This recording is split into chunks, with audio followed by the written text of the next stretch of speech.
Have you ever wondered why it's so difficult to leave a toxic relationship with a narcissistic person?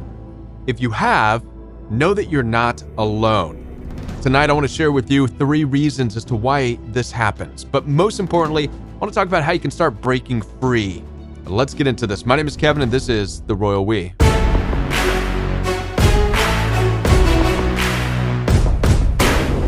Now, before I begin, I want to let you know I'm here to support you. Down in the description box right below this video, you'll find access for one-on-one appointments with me. I take telephone calls and video calls through Zoom, FaceTime, and WhatsApp.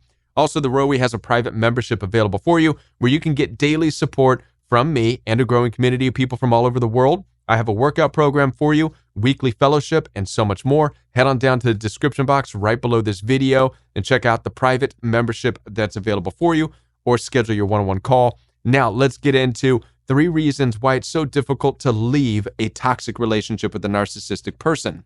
Let's start with the first reason, and that is comfort in the toxicity.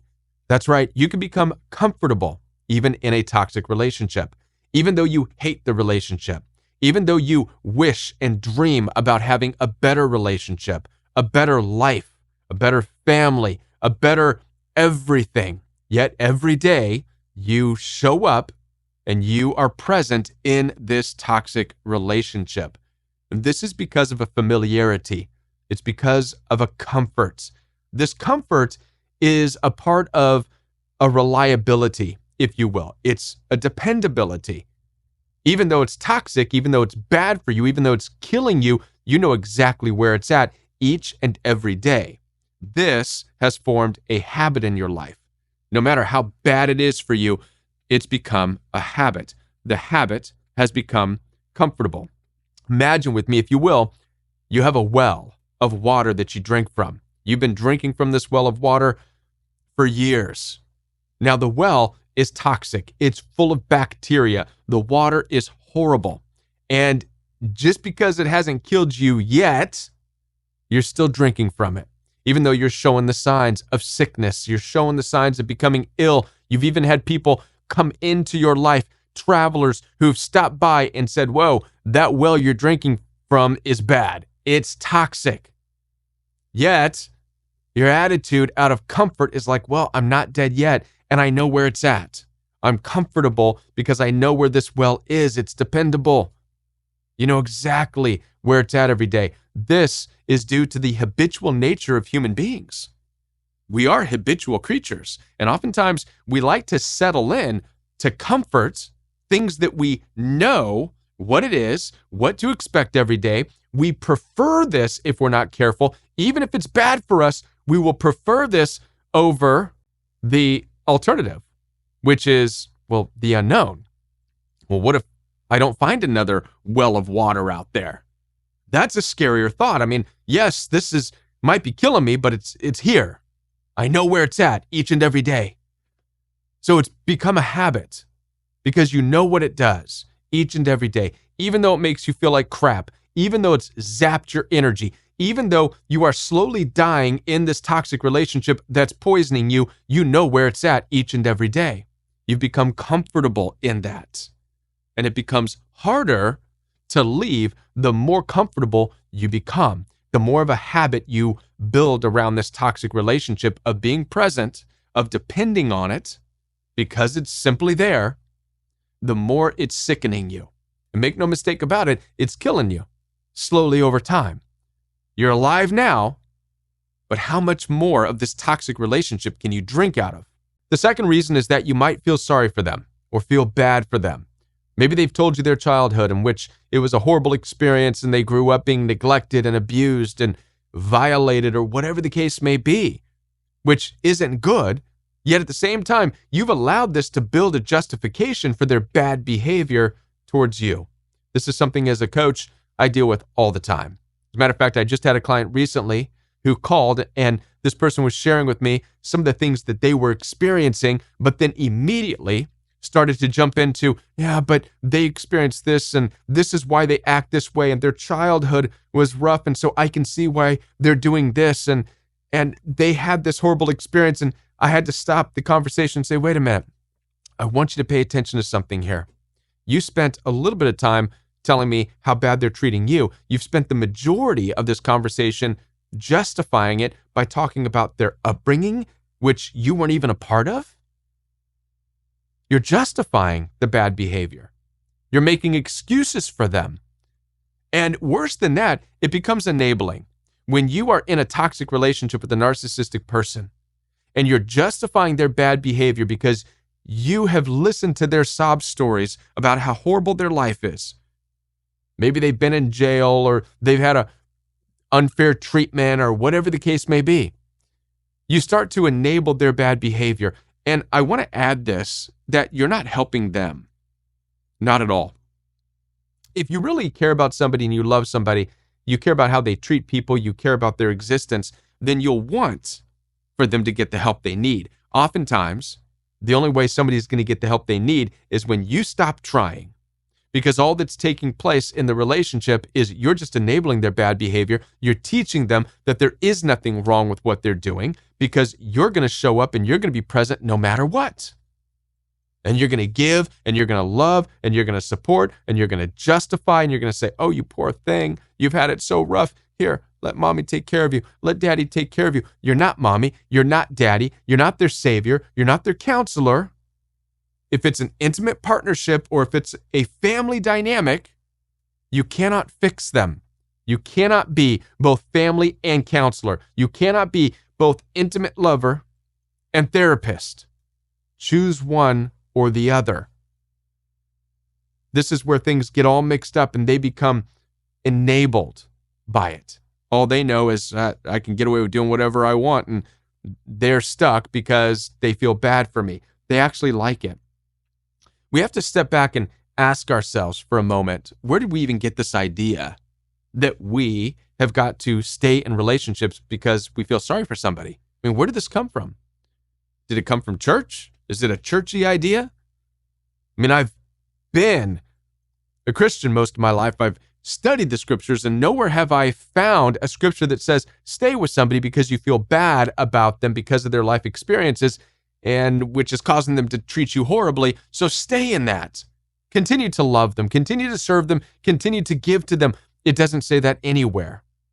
It's going to destroy you over time. Oftentimes, the best thing you can do, the most loving thing you can do, instead of enabling a narcissistic person by staying with them and being with them despite how nasty they're treating you, the best thing you could possibly do is to say, you know what? I care about you enough as a person to let you go because I can't help you. All I'm doing is keeping you stuck as an abusive person because I'm rewarding you for your abuse. You don't want to reward somebody because they're abusive towards you. You don't want to reward somebody physically, mentally, or emotionally. But typically, this is what happens. When you show up for an intimate relationship, despite them being abusive, you end up rewarding their bad behavior. You end up rewarding their narcissistic behavior. I know it doesn't seem that way. It seems like you're trying to help them because of their bad experiences. You're trying to be the one person to show them love. You're trying to be the one person that's going to bring them into this place of joy and peace. But you can't, and you're not. All you're doing is teaching them that what they're doing is working, which is their abusive nature, because they have not received the help. So again, the best thing you could do is to say, I care enough about you to send you on your way to go get the help you need. And in doing that, you free yourself so you're no longer their punching bag. You're no longer stuck in a relationship simply because you feel sorry for them. Finally, let's talk about the third reason, which is the fear of the unknown. That's right. You can be afraid of the uncertainty of what's outside of this toxic relationship. Now, this is closely linked to the first one that we talked about, which is the familiarity, right? It's the habit of the comfort of being in the toxic relationship, even though it's killing you. A part of that is because there's a fear of the unknown.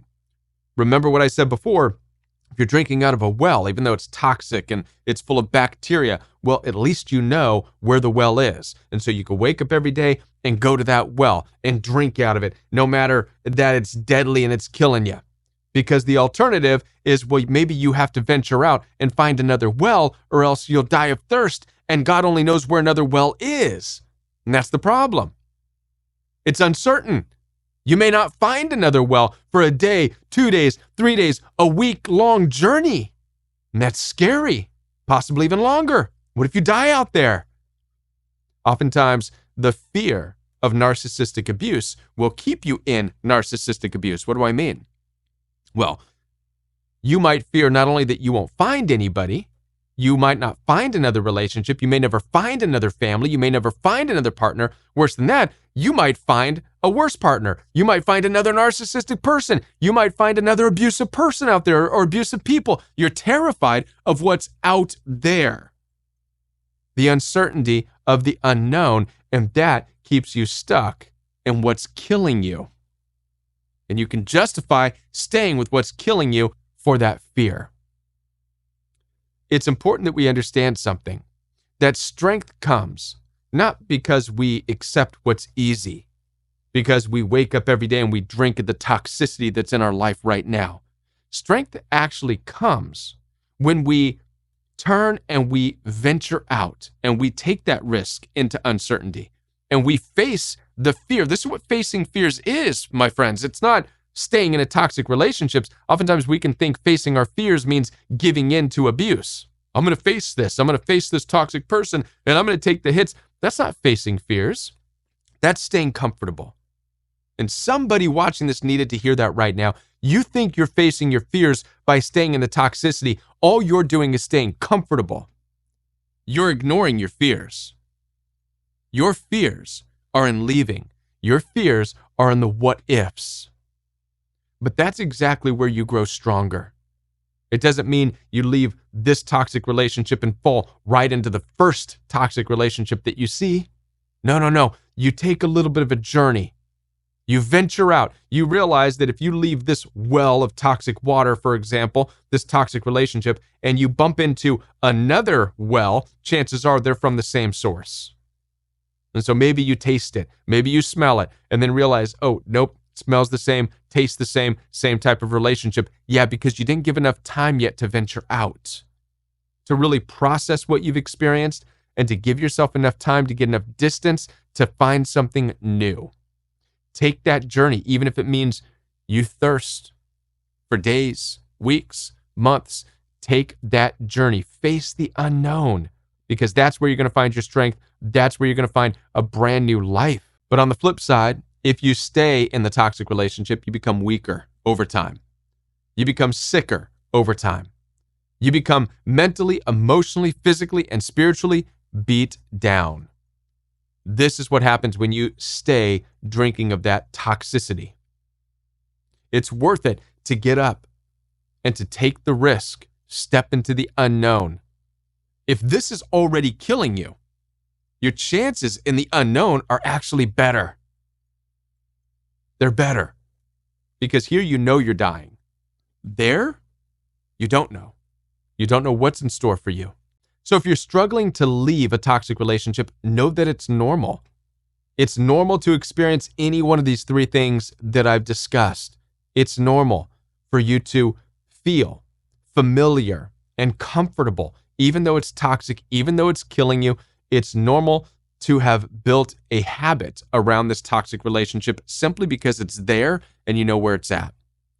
It's normal for you to feel sorry for them and to try to justify their bad behaviors, thinking that your efforts of giving them love and tenderness and kindness is going to somehow result in them changing and transforming into some beautiful butterfly right before your eyes. But you're wasting your time. Not only that, but you're lying to yourself. It's not going to happen that way. But it's normal to feel that it could. It's also normal to be afraid of what's out there.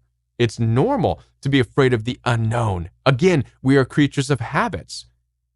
It's much easier for us to stay where we know what we're going to get as opposed to venture out into unknown territory. So don't feel bad if you've been stuck in a toxic relationship for any one of these fears or for feeling sorry for them. But you can change all of this right now. As I said before, I'm here to support you. Down in the description box right below this video, you can find access for one-on-one appointments with me. I take telephone calls and video calls through Zoom, FaceTime, and WhatsApp. And if me talking about the strength that you have in this message isn't enough, schedule some one-on-one time with me and let's get into this. Head on down to the description box and schedule that time with me right now. Also, don't forget the Rowie private membership is available for you, and it's centered around taking up the courage, building your strength, leaving the toxic relationship behind, stepping into the unknown, where a new life awaits for you. I'll be back with more videos for you right here on The Royal We. If you're brand new to the channel, hit the subscribe button and the bell notification so you don't miss any future Royal We content. And check out one of these videos recommended by the YouTube algorithm. Also, share this video with somebody who might need to watch it. All right? I'll be back, everybody. Bye.